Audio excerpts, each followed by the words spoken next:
Bueno, buenos días, Osmar Martínez, referente del club, capitán actual del Deportivo Paraguayo. Hola Osmar, ¿cómo va? ¿Qué tal, Carlos? ¿Cómo vas? ¿Todo tranquilo? Bueno, charlar un poquito con respecto a la institución. Hiciste la pretemporada completa, ¿cómo ves el grupo? Sí, arrancamos la pretemporada.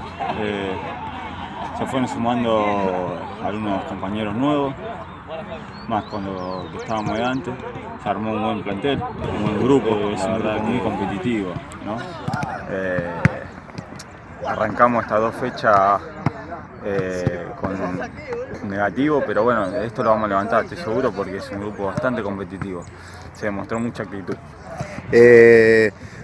Viendo los dos partidos que fueron con Claypole y Centro Español, tuvimos y tienen muchas virtudes. ¿Cómo consiguieron el trabajo y el juego que están invocando y qué les falta?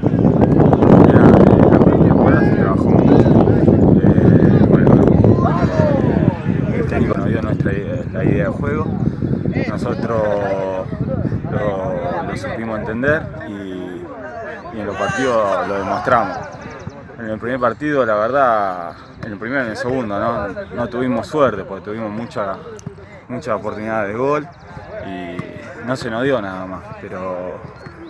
Pero ya te digo, tenemos que seguir por el mismo camino, es seguir con la misma idea de juego.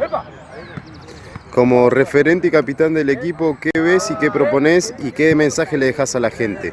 No, que se quede tranquilo porque estas son las primeras dos fechas, faltan muchas y ya te digo, con este equipo vamos a levantar y no estoy tranquilo, no estoy desesperado porque sé que vamos a estar peleando arriba. Bueno, muchísimas gracias y mucha suerte para el próximo partido. No, dale, gracias.